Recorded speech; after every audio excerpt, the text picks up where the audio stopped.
You are now listening to Wolf Sports Network, live from the University of West Georgia in Carrollton, now in Odyssey Station.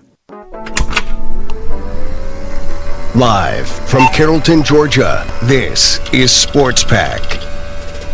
West Georgia's go-to show for all things sports. From the best interviews in college radio. Hey, this is Coach Joel Taylor, head football coach here at the University of West Georgia. Hey everybody, this is Jeff Bacon, Atlantic Sun Conference Commissioner. To the hottest takes around. I wholeheartedly believe that behind Sean Payton and a second-year Bo Nix, Denver Broncos can dethrone the Kansas City Chiefs and be the AFC West champions. I mean, plain and simple, the worst decision Kalen DeBoer has ever made is taking the head coaching position at Alabama. We've got all you need and more right here on Sports Pack. The Wolves play here.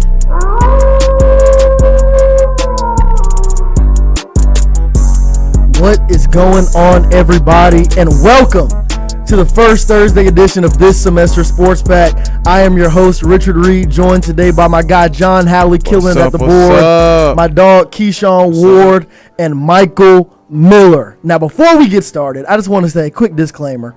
We're going to have a bit of a rotating cast this semester. We have a set few that you'll see for the first time on Monday, but as of right now, Michael is holding it down in what is normally Jackson Schrader's chair. He did not graduate like Carly. He will be back, but he's currently fighting what he would describe as a never-ending battle on the toilet. He has a bit of a stomach virus.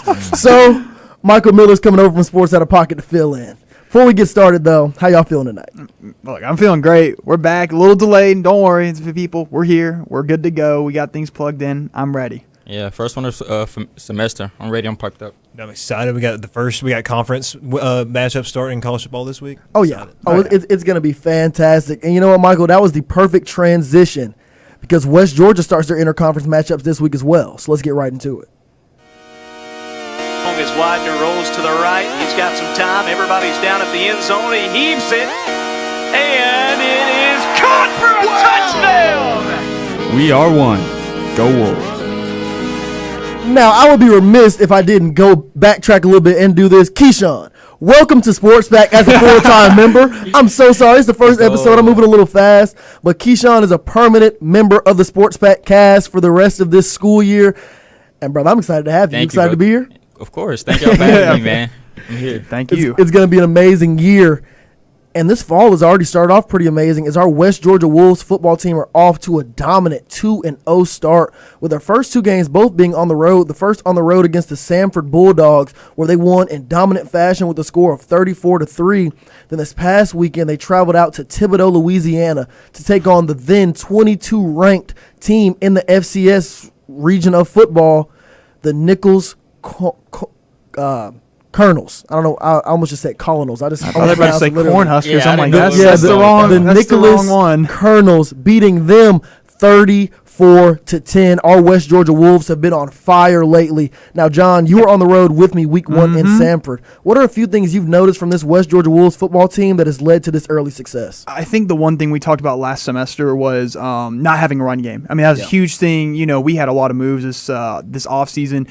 A lot of coaches leave, a lot of new coaches come in, promotions, have the 10th FCS recruiting portal, or not recruiting portal. Class. Thank you, recruiting class. Yeah. But we had the one question is like, can we establish the run? Well, we've done that. We've brought in so many offensive linemen to have at least 4 standing offensive lines in the game, and it's paid off. I mean, it genuinely has paid off for us. And right now, Latrell Morrell is our best running back. He's been incredible, along with TJ Lester coming from Milton as a freshman. But they've been incredible, and that's the great thing. The only concern for me right now, not that Davin has made the improvements we need, but his ball vision has been a little lackluster. Already has 4 interceptions on the season. A couple of them, yes, they might have been simple uh-ohs, whatever it happened, but we got to get better, especially that stat line last week. I know we creamed them in the game, but, man, 7 for 21, 2 touchdowns, 2 interceptions. It's not the prettiest thing in the world. And you're right. Turnovers have definitely been an issue, but to backtrack a little back to that run game, absolutely. Latrell Morrell has been dominant with 170 rushing yards last weekend against Nichols. Michael, I want to kick it to you. What are some things you've noticed from this team, or what is something you like to say going into this weekend? I just think that like this year we have a chance to be a very balanced offense. Like I thought last year we were a pretty good football team for being our first year in Division One, but we just had issues offensively being inconsistent, and it was mainly because what John was talking about. We couldn't run the ball. You put too much pressure on the quarterback. We changed quarterbacks a couple times last year because of that. No, that was tough, rotating two quarterbacks. So I think that like as the season goes on, I think Davin will settle down, get more comfortable, and especially having this big run game to be as good as it is going to help him a lot throughout the rest of the year. Exactly. This run game would take pressure off just about any quarterback. And like John mentioned earlier, the beginning of the season, yes, has been very dominant, outscoring our opponents, 68-13 in our first two games. It's been incredible. But turnovers have been an issue. Last game against Nichols, even though we won by 24 points, David Widener was 7 for 21 with 2 rough interceptions. You have a great run game. Keyshawn, I want to kick it to you now. Is this the kind of thing where you might just need to solely rely on that run game and to take even more pressure off the quarterback? Yeah, I would say start off that way and then ease them throughout the game. Yeah. Especially going against East Tennessee State. I know they're pretty solid, at least. I don't know too much about them, but now that they're ranked, they have to play up to that expectation now. So I think easing the quarterback in throughout the game, set them up with a little bit of screens, play shots here and there, get them comfortable. And just to add a little more about Eastern Tennessee, they had a rough week last week. They went on the road to Knoxville to take on the Tennessee Volunteers. More than rough. A team that we're going to talk about a little more later in the show. They got boat raced. They lost 72-17. But in week 1, when they played another FCS opponent, they went and played Murray State. They won 45-17. Had a very explosive passing game. They showed what they can do. The West Georgia defense has been great so far. But like you were saying, it's going to be one of those games where when you have a team coming off a rough week, but now they're coming back to play teams on their level, and they have a dynamic offense. They still scored 17 points against the University of Tennessee. This is a talented offense. You really have to give your quarterback some leeway, especially when he's been struggling early. And I say, why not depend on that offensive line in this running back room that has been outright dominant to start the season? 170 rushing yards in one game against what was looked at as one of the best teams in the FCS. I'm bought in. But I do just want to pose one more general question before we move on to our next topic here. We're not unexpected anymore. People have seen what we've done 2 weeks in a row. Right. We came in, it's West Georgia. They put together a top-10 recruiting class in our league, but are they really going to put it all together? Teams now know what West Georgia's bringing to the table. A dominant defense, great special teams that we haven't even talked about. Tune into our tailgate show this Saturday to hear more about that. And a dynamic offense led by a tremendous running back. Do y'all have any message to this team on how they could maybe stay focused and not lose sight of the fact that we're no longer the underdogs? Ooh, I just say play strong, because remember the one thing we talked about while we're working on the show is we don't have our bye week until late. Yeah. I think it's not till towards November, if I'm correct, right? Yeah, you're right. We got to stay strong, and we just got to play smart. Simple as that. I know we'll hit Owen Dupree for those checkdowns, but teams pick up on that easily. That's how Davin gets one of his 4 interceptions, so we just have to make sure we play smart as well. Think fundamental. Simple as that. Yeah, and the only reason I even pose a question like that, it's because I'm fully bought into this team. Run game and defense, you can't beat it. When you have a dynamic offensive line and a great defense behind them with solid running backs, your team can go pretty much as far as you allow them to, as long as you don't keep killing yourself with turnovers. Mm-hmm. Yeah. But we did have the fact that we were the underdogs working for us. A lot of people didn't even know the University of West Georgia existed. So a lot of those teams were like, all right, we got West Georgia coming in here. Let's see what they are.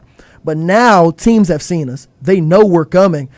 I just feel like it might be time for a little mindset shift now that teams are game planning for West Georgia, not just think they're just going to boat race West Georgia. Maybe that's just me, though.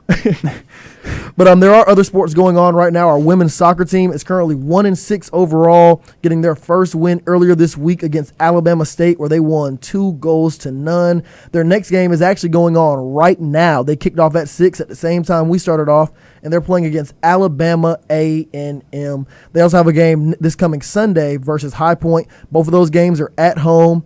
Here, up there by the football field, the soccer field's right in that same area. So if you're in the Carrollton area, or maybe not, and you just like soccer, or you're just bored and need something to do, come on out here. Game's going on tonight. So while you listen to Sports Pack, you can head over and catch the second half of the game. Or you could plan to get here Sunday at 2 o'clock to see our girls take on High Point University. Our volleyball team is also going right now as well. They haven't started off too hot. They're currently 0-7. It's been a rough start to the season so far. And this upcoming weekend, they will be on the road at the Hampton Inn Invitational at the University of North Carolina in Wilmington. I almost said Wimbledon. My mind is all over the place. But Friday, they start at 12:30 against the University of North Carolina in Wimbledon. Wilmington. I said it twice. And then Friday evening, they will take on the University of Charlotte. And then Saturday morning, they are taking on UNC Greensboro. Now, John, I do want to come back to you here. Our volleyball team has started off 0-7. Yeah. You did some limited volleyball coverage for our station last year with the Twins. A little bit with Twins. Shout out Chase and Andrew. Do you have any words of wisdom for our volleyball team as they're looking to get their first win of the season this upcoming weekend? What a question you ask me. What a question you ask me. Talk to me today someplay. I'll get you there. Anybody else got anything for volleyball or soccer? Any words of encouragement for our girls? Soccer teams trying to build off their first win of the season? I think for soccer, I think the talent's there. We went to John. We were there for that first game. Oh yeah. We were talking against Jacksonville State, and it just kind of felt like we had a lot of opportunities in the game to get ahead, and we just barely missing goals. I don't know much about soccer really at all, but it just seemed like there were a lot of missed opportunities in the game that we could have won, but it was not executing at the right pace. And you know what? I'll take your word for it, Michael. I haven't made it to a game yet. I'm looking to make it to one of the ones this weekend, probably the Sunday afternoon game, because I don't really know too much about soccer myself, but I do understand what I'm watching. Kickball, 2-goal. So to hear that you feel like we have the talent to take that next step, I'm all in for it. Hopefully our girls will get it done this weekend on both sides. Now, before we go to break, I'm here to remind you, every Wednesday is Fried Chicken Wednesday at West Commons. Heck, even yesterday we had a big radio station-sponsored event where they gave away a PlayStation 5. So to be involved in that kind of stuff, faculty and staff, get your meal plans by visiting westga.edu/DineWest. That is westga.edu/DineWest. And follow UWG Dine West on Instagram at UWG_Dine_West for other special events and updates. Now, did y'all know Westwoods has... This ad was funny. I'm sorry. I hadn't read it before. I read one of them and I was like, it doesn't matter. Did you know that because of Westwoods Apartments, Wolf Sports Network can continue the success and experiential learning we need to develop our careers? At Westwoods Apartments, all utilities are included in the rent. Flat rate pricing and costs are located at westwoods.com. So if you're interested in looking for some good student-friendly housing, go to livewestwoods.com. College students that binge drink alcohol at least 3 times per week were roughly 6 times more likely to perform poorly on a test or a project as a result of drinking. That is why Wolf Sports Network and Wolf Radio's Drink Responsibly campaign is always here to remind students that drinking should be done responsibly and in an environment that discourages overindulging. Faculty will not take hangovers as excuses, John. You should know this. Hey. Now, we're going to take a quick ad break. When we get back, we are diving into this jam-packed college football weekend, and we're going to talk about the fight coming up. Stay tuned. This is Sports Pack on Wolf Sports Network. Stay locked. You're listening to Sports Pack right here on Wolf Sports Network. The Wolves play here. Sports Out of Pocket has a brand new showtime. Yeah. But what time is it at? I don't know. It's not 5 to 6. Uh-huh. It's not 7 to 8. Uh-huh. It's 6-7.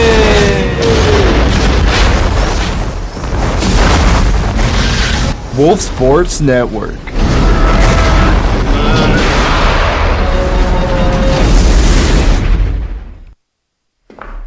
It ain't just a game. It's everything. This is where the best separate themselves from the rest. But to be the best, you gotta read the best. And the best is the playbook. Tune into the Playbook, Fridays at noon on Wolf Sports Network. Hello? Can anybody hear me? I can't see anything. It's like a snowstorm out here. JT, I need your help. What? Who goes there? I'm the ghost of Out of Pocket Past. Nah, bro. I don't mess with ghosts. But I need a sports fan that has 0 chill. Well, now that you mention that, this is going to be Out of Pocket. Tune in to Season 6 of Sports Out of Pocket, 0 Chill, Wednesdays at 6 on Wolf Sports Network. Man, this beat brings back memories. Anyways, let me tell you all about this show on Wolf Sports Network. Get with the playbook. Get with the playbook. Get with the playbook. It's the playbook. Hear us talk about all college basketball, football, and baseball. Fridays at noon. The Playbook, only on Wolf Sports Network. Wolf Radio and Wolf Sports Network are proud to help reduce the 21% of adults with low literacy skills. Yes, 21%. So odds are some of y'all listening can't read very well. But that's okay. That is exactly why we are collecting new and gently used books for every UWG pre-K student monthly. Give today by visiting wolfuwg.com/bookdrive. That is wolfuwg.com/bookdrive. Now, if you're offended by me saying that you probably can't read very well, it's okay. There are things to help combat that. We have, what's that one thing called? We have Kumon. We have Reading Rainbow. There are lots of things that can help. But one big way you can help younger people not fall down the same road is by donating to our book drive. That is wolfuwg.com/bookdrive. Now, if you're also looking to step up your wardrobe, I see John's got an Atlanta Braves jersey on. It's cool, but wouldn't it look better if it had Wolf Sports Network going across the chest? Maybe. I think so. And if you agree, go to wolfsportsnetwork.com, click About, and then hit our merch store button because we have all the merchandise you could ever want, from a Wolf Sports Network trucker hat, some nice T-shirts, polos. We might even have socks and drawers on there. Whatever it is you're looking for, go to our merch store and check it out, and you just might find it. That is at wolfsportsnetwork.com. Hit the About button in the top right corner, and then click merch store to find your new shirt today. Baby, it's college football time. Give me my theme music. You heard the man.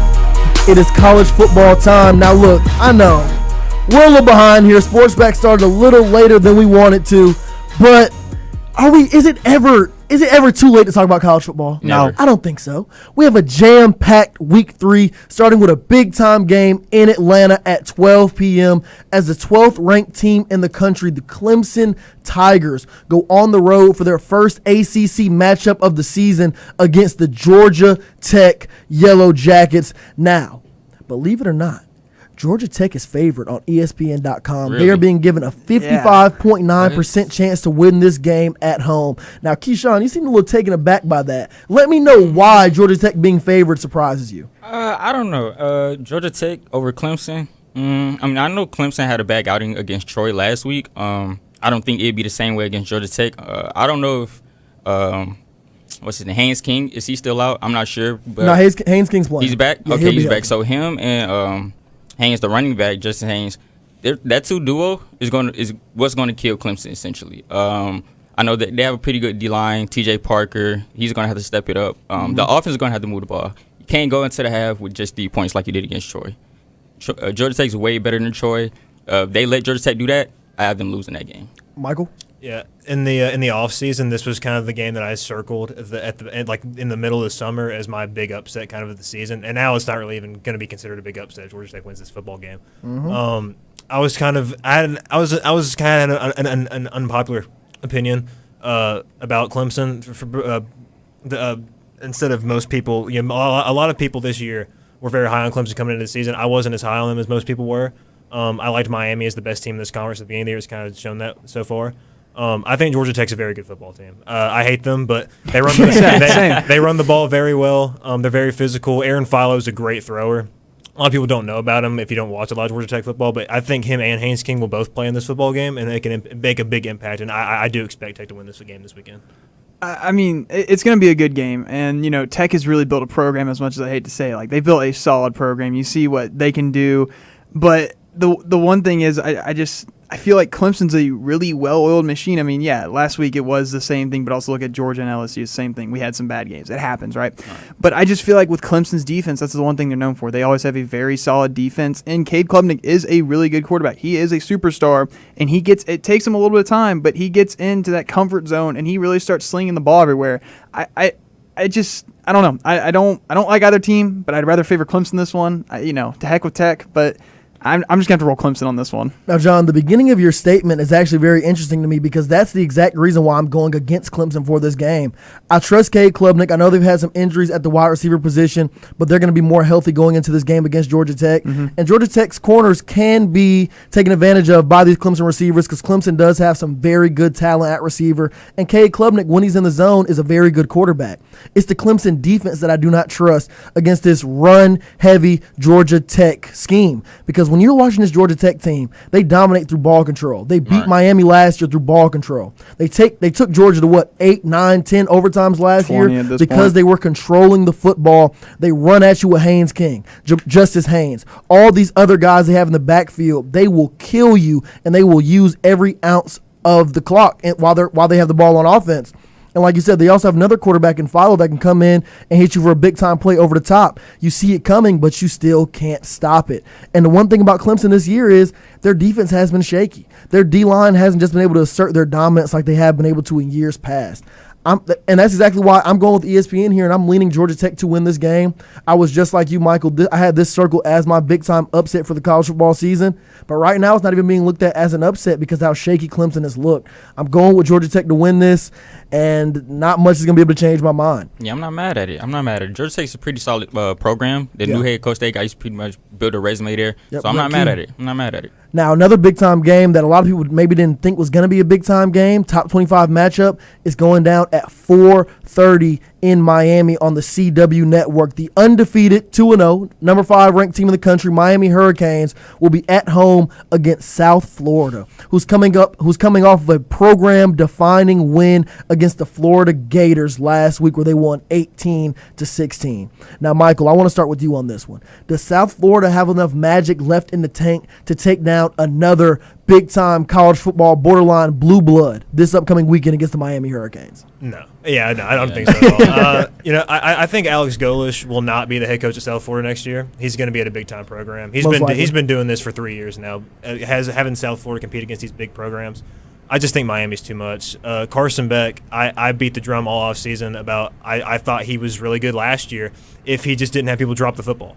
I thought we put a lot of pressure on him at Georgia because nobody could catch the ball. And we couldn't run the ball either. Yeah. He had to do everything by himself. And now you're seeing this year he's got a whole new group of receivers. He's playing really well for the first 2 weeks. And Miami's got a good defense. It looks like they got a good defense this year. They changed a lot in the secondary. Ruben Bain's been dominant early on. Definitely. So I just don't think USF can hang with Miami for 4 quarters. Yeah, I don't think they have enough either, especially with the weapons that Miami have with Malachi Toney, C.J. Daniels. I just don't think they got enough. Yeah.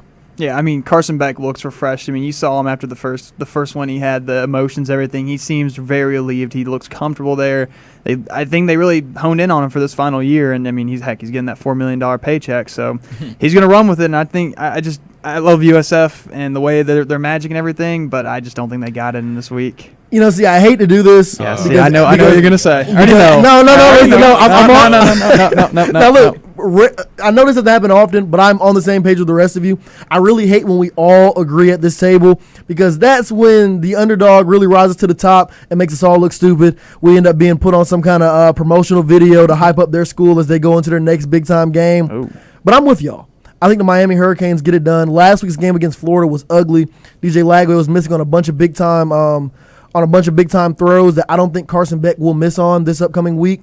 I believe this Miami team is serious. They're extremely talented, and they know what they have to do. They are focused. They can run the ball. They can beat you over the top. They can beat you in so many different ways. And I think it's just going to be too much for USF to overcome. I feel like USF will start the game very strong, still hyped up from that Florida game.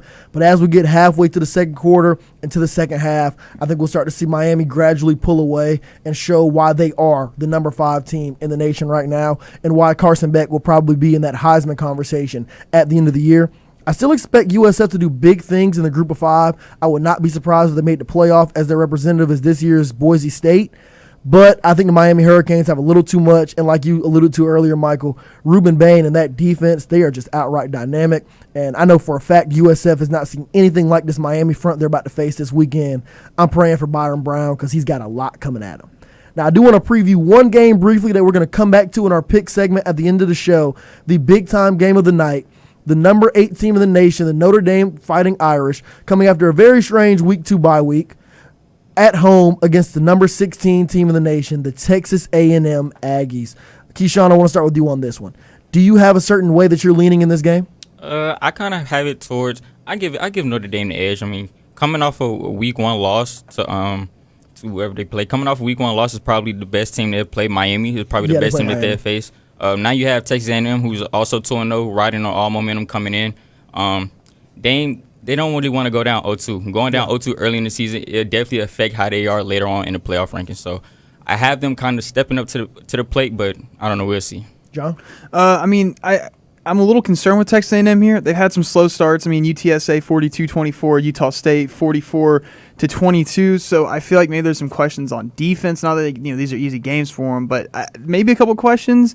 And then again, when they played in this game last year, I mean, the teams look completely different, and they're completely new teams this year. So I'm gonna lean Notre Dame here. I just think it's that Texas A&M. It takes them a while to get going. Now listen, we're gonna go ahead and move on to our next segment, but don't be alarmed.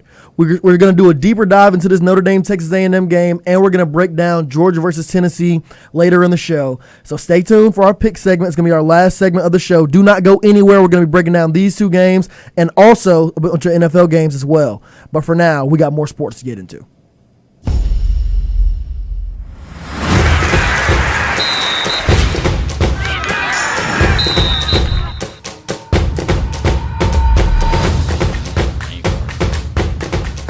Yeah, I know that stager sounds a little new to some of y'all that have been listening to Sports Pack for a while, but that is just our overall sports stager because we got a big-time boxing match to get into this upcoming weekend. Canelo Alvarez, 63-2 overall, will be taking on Terrence Crawford on Saturday night. So once all the college football goes off, don't go out, don't get drinks with your buddies. If you do, go drink responsibly, do your thing. But this is where I will be seated in front of my TV watching right here. Canelo Alvarez versus Terrence Crawford. Welcome back to the show, my guy Aaron Walker. After taking a 1-year hiatus, is back here at Wolf Sports Network. Aaron, we're happy to have you back. How you feeling? Great to be here.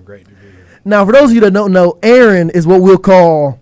He's an expert in violence. He loves boxing. He loves MMA. He loves UFC. He loves all of it. So Aaron is the guy we had to bring in to break down this big-time fighting event. So, Aaron, I want to start with you.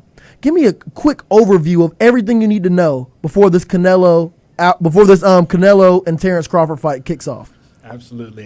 We got Canelo Alvarez and Terrence Bud Crawford going up from 154, that is the junior middleweight division, all the way up to super middleweight. So jumping up 2 weight classes to fight an all-time great in Canelo Alvarez. Obviously, 63 and 2 draws, 63 wins, 2 draws, 2 losses, 39 KOs, storied career, one of the greatest fighters in Mexican history. Fought everyone his generation has to offer. Going up against another 2-time division undisputed champion in Terrence Bud Crawford. It's an exciting fight. We've never seen anything like this ever before. It's extraordinary to see someone jump up 2 weight classes to fight someone as great as Canelo Alvarez. And, you can never really put a limit on greatness. So, and every time Terrence Crawford has been tested, he's rose to the challenge. So, true. You can never count him out. But like I said, we've never seen anything like this jumping up. So it poses a great challenge for both men. They're each fighting someone who brings something different to the table and extraordinary. So it'll be a great fight. It's must-see TV. And you're exactly right with everything you just said, and that's why it's been so difficult for me to pick this fight, because I can see it going either way. Like you said, Canelo is an all-time great. He's a legend. If you don't know who Canelo is, you're going to learn this weekend regardless of the outcome, because he's going to put up an amazing show. And then Terrence Bud Crawford, 41-0, his record speaks for himself. He's amazing as well, but it's unprecedented what he's doing moving up into the weight class. So it's very interesting, and I've been very back and forth on my pick, which is why I'm going to choose to make mine last. So, Keyshawn, I want to go with you. Who are you leaning towards picking in this fight, and tell us why? I got Bud this fight. He's coming in. He has the reach advantage, the height advantage. Even though it's only 1 inch, that 1 inch means a lot in boxing. So he has that. He's undefeated. That's what she said. Whatever. He's coming. He's undefeated. Like you said, he's jumping up 2 weight classes. That's my only concern. Will that slow him down? I don't know. It might, but It is only 5 pounds, so who really knows? But I still like Bud this fight. John? I mean, look, I don't watch this much, but I'm going to have to watch this weekend. Y'all been hyping it up to me. We were going over this beforehand. It will not be a waste of your time. No, it will not be. But what I'm liking here is I'm liking Canelo. I mean, obviously, he's got the shorter reach. He's a little bit smaller, but he's been in this weight class for a while as, Crawford's made his way up. And from what I know, I don't know if this is actually true, but when you're moving up weight class, even if you're doing gradually, I know it's a transition. It's harder to. But Crawford is still a very talented fighter. But I think I'm going to lean Canelo here. That's what I like. Also, man's got a nice ginger beard. Got to shout out, shout out Schrader. We miss him, but, got to get ginger in there somehow. Yeah, I'm glad you did that for Schrader. We miss you, Schrader. Schrader will be a mainstay in our sports pack rotation as he was last year. But like I said, he's fighting some demons on the toilet right now, so he could not be here with us. Now, Aaron, before you make your pick, just give a quick run through of what it really means to move up in a weight class, because that's something we've alluded to throughout this conversation, but we haven't really truly explained why that is so difficult to do. Yeah, absolutely. And John kind of touched on it for a second. It's when you're moving up in weight, your power isn't necessarily the same. So when you're fighting lower in weight, you're fighting smaller guys. So when you're hitting them, you have a bigger impact on your opponent. And when you move up in weight classes, it kind of takes away your power. You feel a bit better as a fighter in your fight. You feel more conditioned, more fresh, more alive. You have a bit more pep in your step, of course, but it also still is a transition because you're fighting bigger guys, more muscle mass, higher muscle density, and you're losing a little bit of your pop on the shot. Yeah. That makes sense. So does that go into your final decision? Who do you have winning this fight? I'm a big believer. I'm a big believer in skill always wins, and I think Crawford has more tools. Switching stances. Very decorated fighter, insane career. I don't know. I think I have to lean Crawford because he's daring to be great, and I think he has the tools to do it. So I lean Crawford. So we got two standing up with Crawford, and we got my guy John Howley standing over here by himself with Canelo. Mm-hmm. But John, I'm against loneliness, so I'm gonna stand over there with you. Oh, thanks, I'm gonna lean Canelo here. Thanks, man. And honestly, I could have flipped a coin to determine this, but I'm a little broke. I ain't get paid this week, so I don't have a quarter off. So I'm gonna go with Canelo here, and I have reasons as to why. I mean, Canelo's super experienced. He's a legendary fighter, 63-2-2. He's incredible. And I'm also leaning towards Canelo because he's been competing in the 160-pound range his entire career. That's where he's made his money. So I'm going to go against Crawford there, despite Crawford being an extremely skilled fighter. Like Aaron said, he's got a deep bag, crazy toolkit. I'm still going to roll with Canelo here. I expect it to be a fantastic fight. What are they going, 12? Are they going 12 rounds? Yeah, 12 rounds. I expect it to go all 12. Terrence Crawford's never been knocked down once in any fight he's fought in. Yeah. I think we see him get knocked down for the first time. Think so? I think we do. I think he gets knocked down maybe like the 9th or the 10th round. But that's just because I like excitement. These are two great counter punchers, so it is going to be a slow fight, which is why I see it going all 12 rounds. But it's going to be incredible nonetheless. If you like boxing, or you've just been sitting back waiting on a non-Jake Paul, Mike Tyson boxing event to help get you back into the sport. Yeah, this is a real fight. Exactly. This is a real fight. These are two guys at the top of their game, at the top of the craft. Really, it's hard to find two better boxers than Canelo Alvarez and Bud Crawford. So definitely tune in. I'm rolling with John here. I'm going with Canelo, but I can really see this thing going either way. Now, another quick reminder, in a recent survey, almost 53% of full-time college students ages 18 to 22 drink alcohol in the past month. That is exactly why Wolf Sports Network and Wolf Radio's Drink Responsibly campaign is here to remind you that there is no drinking under the age of 21, to never drink and drive, even if it's only one beer, and to add food and water when you drink so you don't end up texting your ex. I promise you, nothing good ever comes of that. So please, please, please, know your limits. And once again, Wolf Radio and Wolf Sports Network are proud to help reduce the 21% of adults with low literacy skills. We're collecting new and gently used books for every UWG pre-K student monthly. So give today by visiting thewolfuwg.com/book drive.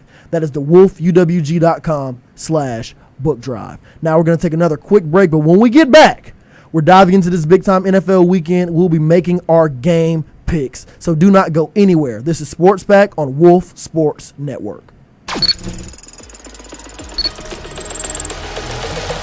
You are listening to Sports Pack Mondays and Thursdays from 6 to 7. Ladies and gentlemen, we are live at Playbook Training Camp. Now we throw it down to Joey, who's interviewing head coach Brandon Dyer. Thanks, JT. I'm here with head coach Brandon Dyer. And Brandon, there have been many reports about starting punter Jackson Voss saying that he peaked in high school. Now, what are your thoughts on how he will perform this semester with the playbook? Well, Joey, I have full confidence that Jackson Voss will be a breakout star for the playbook this season. And you'll find out Fridays at noon only on Wolf Sports Network. Step right up, folks. It's season 2 of the Playbook, where we're talking everything college basketball and baseball and... Wait, Jackson. Dude, it's fall. And just like a playbook, I think we need to call an audible. Ready? Omaha, hot! We are talking strictly college football all semester on season 2 of the Playbook, Fridays at noon, only on Wolf Sports Network. It's time for season 2 of the Playbook, and we're talking all things college football, putting together a better sophomore season than Tim Tebow in 2007. To the listeners and everybody at Wolf Nation, I promise you one thing. You will never see an on-air personality work as hard as I will for season 2 of the Playbook, and we will make this show better than any college football radio show will ever be for season 2 of the Playbook. Listen as we fulfill this promise, live, every Friday at noon. This season, everything changes. I'm the only one who came back, and honestly, I might regret it. Josh Allen might just be the best athlete the NFL has ever seen. Spencer Strider is an elite closer posing as an ace. D Rose is the most overrated player of all time. One vet, all new voices, hot takes, wild debates, and zero chill. Season 6 of Sports Out of Pocket debuts this fall, only on Wolf Sports Network. Every Wednesday is Fried Chicken Wednesday at West Commons. Faculty and staff can now get their own meal plans by visiting westga.edu/dinewest. That is westga.edu/dinewest. Follow Dine West on Instagram at UWGDine_West on Instagram. That is UWGDine_West on Instagram. That way you don't miss out on the next big event they're doing, because I hear that they're gearing up. I don't know how the dining hall is getting money to give away free shirts and PS5s all night, but hey. I missed out on it Don't miss out on the next one. I missed out too. I went to sleep early and everything, but trust me, I'll be at the next one. So if you want to come yell at me, tell me why my sports takes suck, sign up for a meal plan and get up in there. And Westwoods has a fur-friendly environment, a convenient location close to work, as well as a tanning bed and a game lobby. Tanning bed? See, this is news to me, too. They have a tanning bed and a game lobby amenities. For more information on how to live at Westwoods, go to Live Westwoods on Instagram. That is Live Westwoods on Instagram. I got a little pale over the summer. I probably could have used that tanning bed. I should have lived at Westwoods instead of where I'm at right now. I don't know about that. Well, anyway, let's go to the NFL. In the NFL, only one thing matters: chasing a dynasty. Quick question: have any of you actually used a tanning bed before? That ad read kind of threw me off. No. See, Keisha, I didn't think you would have used one. I was really asking Michael and John. I got a farmer's tan, so okay. You know. Michael, you ever used a tanning bed before? I've not. I just rely on the sun usually. Have you ever seen anybody else use one? I think my mom has used one. Okay. I know a friend of mine that had one in their garage, but then they sold it. Okay, see, every time I think of a tanning bed, I think of that one Final Destination movie where the girl got trapped in the tanning bed, and then if you haven't seen Final Destination, look up tanning bed scene Final Destination on YouTube, and then come back on to Monday's show and let me know what you find. But for now, we got some NFL football to get into, starting with tonight's game as the Washington Commanders go on the road to Lambeau Field to take on the Green Bay Packers. A very aggressive Green Bay Packers team that is looking to prove that they are the team to beat in the NFC, especially after their dominant Week 1 victory against the Detroit Lions. It seems like adding Micah Parsons to this team has really helped push them over the threshold. So, John, I want to start with you. What do you expect from this matchup, and do you believe the Green Bay Packers are the team to beat in the NFC? Ooh, I mean, look, the way when we were watching it last week, I mean, Green Bay looked really good. I mean, Micah Parsons was limited, and he got a sack with it. I think he had 10 snaps and got 1 sack out of it and a lot of pressure. Yep, at the end of the game. Yeah, exactly, and I think it's just really added on. And you know me, I'm not the biggest Jordan lover. We'll put it that way. But he's definitely looking a lot better. I mean, he's seems very comfortable out there. But I also really like the Commanders. I mean, you see what they're doing over there. They're having fun. And so I would like to lean the Commanders here, but I mean, just with the way that I saw Green Bay play Week 1, I'm gonna have to roll with the Packers here. Yeah, I agree. I got to roll with the Packers. You take them, the newly acquired All-Pro Micah Parsons. I don't know how the Commanders O-line will hold up against Micah. I mean, they have Laramie Tunsil. I mean, he's tough. But yeah, he is, but it's Micah Parsons at the end of the day. We know what Micah Parsons brings to the table, so that's my only concern with Commanders. But yeah, I agree with John. I lean towards the Packers with this one. I'm actually leaning Washington tonight. Ooh, really? Okay. Because so last week Washington's offense looked very lethargic to me. Yeah. I mean, they won the game. That's all that matters. But they looked a little slow against a bad football team. But this week against the Packers, I think that Jay Daniels' legs are going to be the biggest point of this game. Yeah. And Michael Parsons obviously can create havoc. We saw him do that last week against Jared Goff, but Jared Goff's not mobile. mobile quarterback. I think they're going to rely heavily on Jay Daniels' legs and cause issues for the Packers defensive line tonight.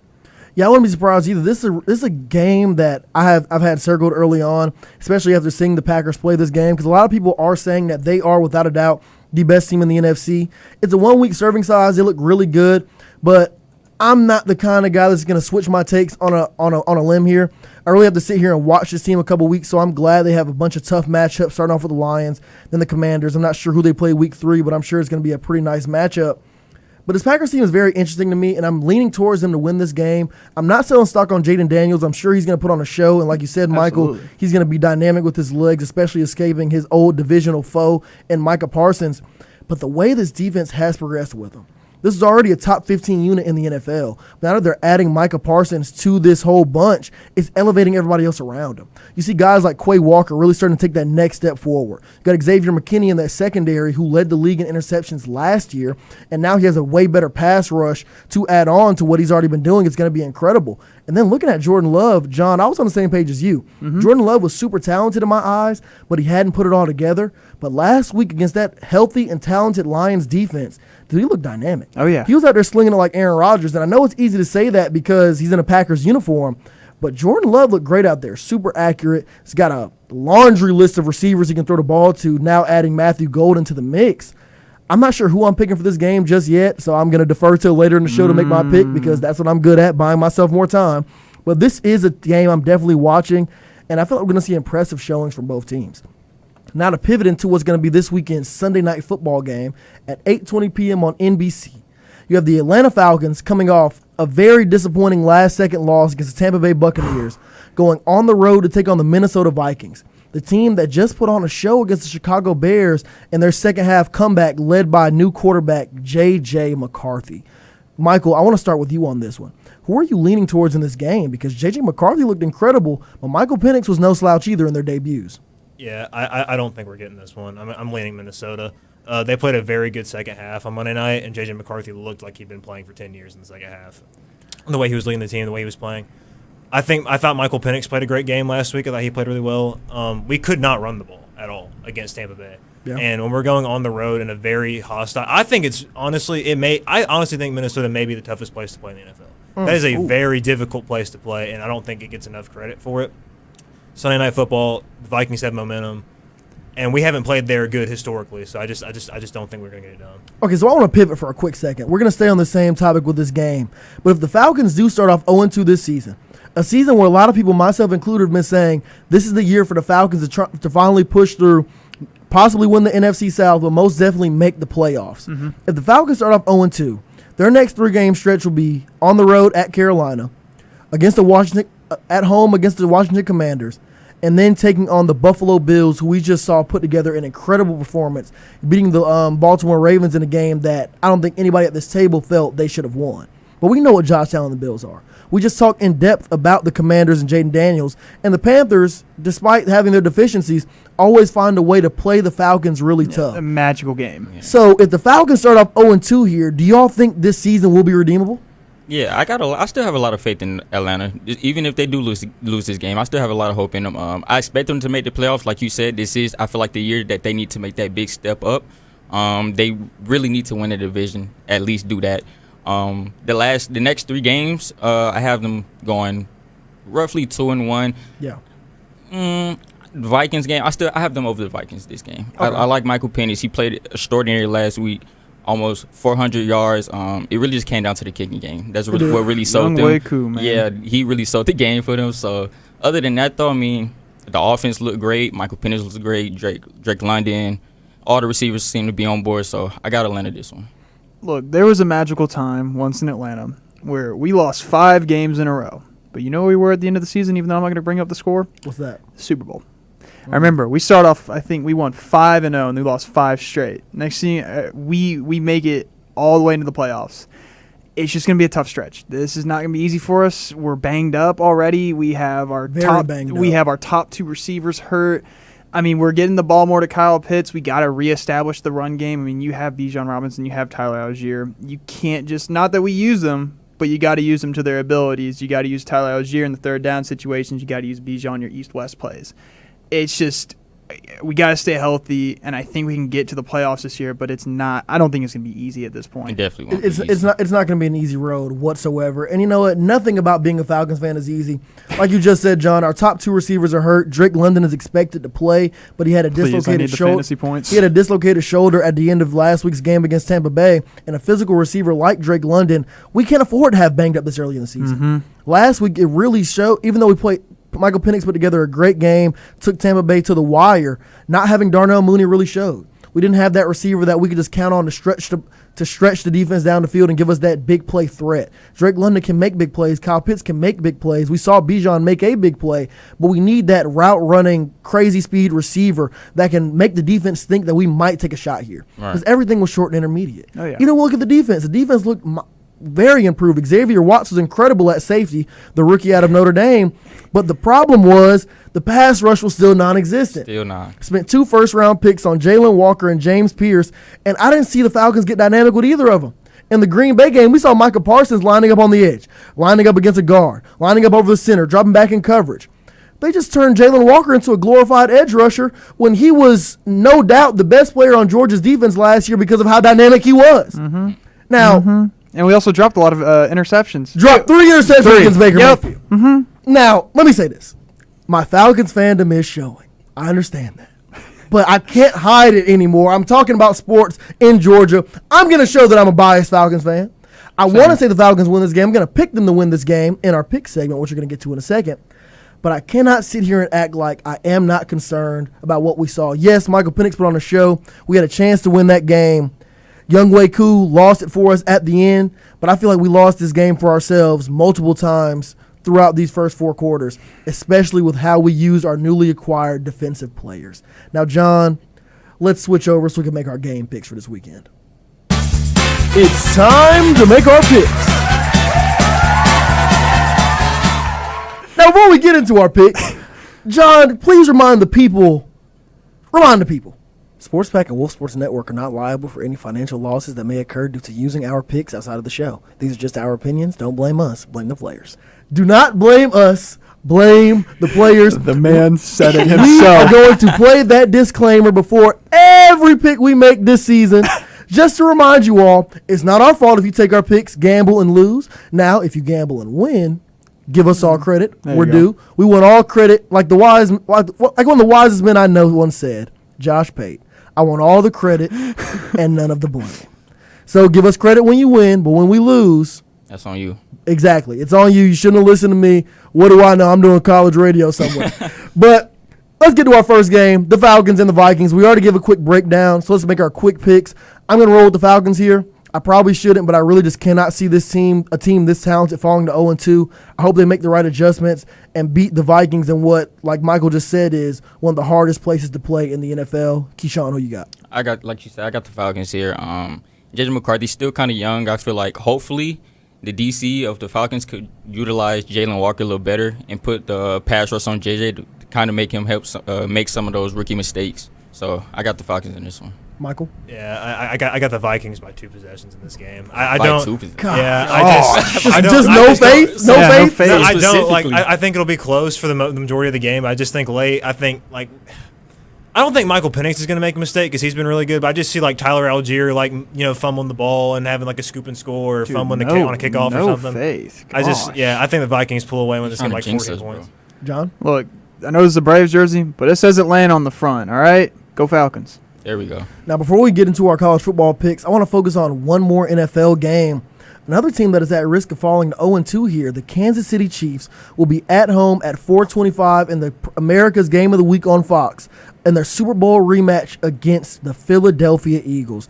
Now, for some odd reason, ESPN has the Kansas City Chiefs favored in this game with a 52% chance to win it. But, Keyshawn, I see you shaking your head. Tell me why you don't think the Chiefs should be favored. Yeah, I got the Eagles in this one, given the Chiefs with their receiver core, the injuries they have. Yep. I like the Eagles in this one. The Chiefs doesn't really have a big playmaker down the field to really stretch the field. They still have Kelsey, but he's up in age. He's a terrorist. Yeah, he's 36. I heard Xavier Worthy. Okay. Yeah, I got the Eagles in this one. I don't really see the Chiefs Nah, I don't see the Chiefs really. It's a strong word, John. Yeah, I'm sorry. I'm playing in fantasy a lot. I just don't here. think today was the day for it. Yeah. But anyway, it's all right. Who you got winning this game, John? First day back. Eagles. Michael? Yeah, I'm going with the Eagles, too. The Chiefs' offense, really all last year to me, too, just looked very lethargic. They didn't look like themselves, and last week they didn't look great either. And the Eagles, I think, are just going to run the ball the whole game, kill most of the clock. And I think A.J. Brown's going to be healthier and more involved in the offense this week, too. So I got the Eagles. I'm going with you all. We're going to do it once again. We're going to pick all the same team across the board. I'm going with the Philadelphia Eagles as well. The receiving core for the Kansas City Chiefs is banged up. Rashee Rice is suspended. He will not be available until Week 7. Xavier Worthy is out. They still have Marquise Brown and an aging Travis Kelce, but we saw Travis Kelce take a big step back last season. I don't see it getting much better. He's still a good player, but I don't see him rising up to being the Travis Kelce that we've seen in years past. Him and Hollywood Brown are going to try to fill in those big shoes, but I think it's going to end up being too much against a dynamic Philadelphia Eagles defense that I think will be much improved from last week's performance against the Dallas Cowboys. Even though they didn't play bad, started off slow in the first half, but it was the first game of the season. They really locked them down in the second. I think the Eagles win this game as well, and the Kansas City Chiefs will drop to 0-2. They are currently the only team in the AFC West without a winning record. So I'm very interested to see how that storyline continues to play out throughout the rest of the season. Now let's pivot back to college football here, because we have two big-time games that we have yet to talk about. Starting off with the number 6 team in the country, the Georgia Bulldogs, going on the road to Knoxville to take on what looks like a red-hot Tennessee Volunteers team. Michael, I see you got that block G on your shirt, so I want to start with you. What will be the keys to this game, and who do you have winning it? The key to the game is the Georgia offensive line. That's really the key to the game, in my opinion. If the O-line holds up, keeps Gunner protected, I think I believe in Gunner to throw the ball. I saw him do it last year. I think in the Notre Dame game, he actually didn't play a really horrible game, to be honest with you. I just think that we couldn't run the ball, and Notre Dame just was a better team that day. Right. I think the offense is going to open up a lot more, take more deep shots. And if the offensive line is going to allow us to run the ball and throw, then I just don't see a way in Tennessee. I don't see how Tennessee is going to score enough against our defense to keep up with us if we can do that. John? I mean, look, it's going to be a good game. I think it's a test between both quarterbacks. Not that Tennessee's come out looking really good and Tennessee's quarterback looks great. But for Gunner, man, I was at the game last week, and, like, look, you guys, I mean, for you guys here at the station, you know I love Gunner. I always talk about the time I played against him in high school. He's a stud. He's a bona fide winner. But there's a couple things. I mean, I was only there for the first half, but there's simple plays other than the pocket collapsing. Gunner is still kind of finding his reads. I mean, Noah Thomas, he was wide open. He burned Austin Peay's DBs all the time, and literally he's throwing his hand up. And he wouldn't get the ball to him. So I think it's a test. It's a true test for Gunner Stockton. I know he's been in this system for a while, and I love him. But this is a true test for the whole team to really see, like, I don't want to lose to Tennessee. We haven't lost them in forever. I despise Tennessee. But I really need Gunner to step up here to win this game. Keyshawn? Yeah, I like Georgia in this one. I think this will be a really good test for both teams. Tennessee, it seems like Josh Heupel has found his QB in Joey Aguilar. Even though they haven't really played a true contender yet this season, you still can't take away how he's been performing so far. Yep. But I like Georgia, like you said. Gunner, I got faith in Gunner. So. Yeah. I'm with you. I feel like Tennessee has really found their answer at quarterback. They replaced Nico very well with Joey Aguilar. You could argue that their offense looks better with Aguilar than it did last year at any point with Nico, but that's a conversation for another day. My thing is with this game, like you said, the main conversation point is Georgia's offensive line and Gunner Stockton's performance. There comes a point where you have to understand this Georgia offense is miles ahead of what it was last year, even with Carson Beck. Why? Because the running game is improved. Despite the O-line question marks, the running game is better, and the receiver core is in another dimension. Mm-hmm. You have guys like Kobe Young, Noah Thomas, Taylor Taylor, the true freshman, and let me not forget Zachariah Branch, probably one of the most dynamic players in the SEC. And the senior Dylan Bell, still there. Exactly. Dylan Bell is still there, and he's been dominant for Georgia those past 2 years with Carson Beck starting at quarterback. It just comes to the point where Gunner's going to have to believe in himself and those wide receivers and really push the ball down the field using them, because I can tell you what Tennessee's going to do right now. They're going to stack the box, try to stop the run, and beg Gunner Stockton to beat them over the top. Tennessee is going to be just fine. They're like, okay, if Georgia runs up and down the field on us, that's a terrible loss. But if we can stop the run and Gunner beats us with his arm, okay, they're just going to take their loss on that end. Because I feel like that's exactly how Tennessee's looking at it. They have no faith in Gunner Stockton, just like how a lot of the fan base doesn't. Yep. And Gunner's going to have to come in and prove these people wrong, or there's going to have to be a change at quarterback because Georgia's schedule gets no easier from here. Here's the one thing. You said, Gunner's going to beat us over the top of his arm. Let's not forget about his legs. This guy can run. This guy can move across the field. I mean, you see it. It brings back more of an RPO-style offense, what we did with Stetson Bennett.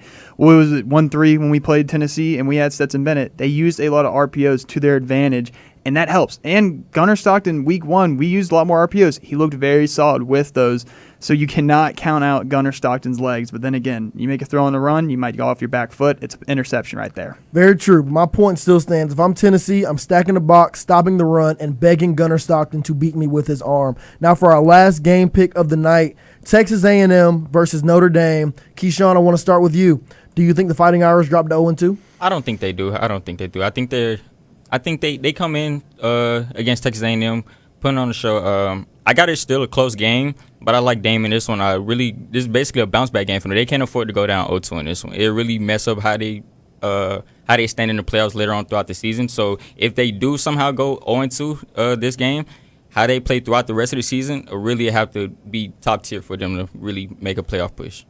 Yeah, I think Notre Dame's winning this football game. And really for Texas A&M, I feel like they're like the biggest wild card team in the SEC to me. Yeah. I feel like they could be like a legit contender, but they could also just be really bad. They Like could just I be really have no 8-4. idea. Yeah. That's I what have they've no been. clue. My only question with Notre Dame coming into the year was quarterback because I just didn't know what CJ Carr was going to be. I loved what I saw from him against Miami, Me too. though. So Me too. I could see Notre Dame winning this game by 20. I could see it being a 3-point game, but I think Notre Dame's going to win the game regardless. I mean, yeah, you kind of touched on it with A&M right there. It's either they're really good or they're going to be another 8-4 team. That's really what their scenario's been this whole entire time while being in the SEC.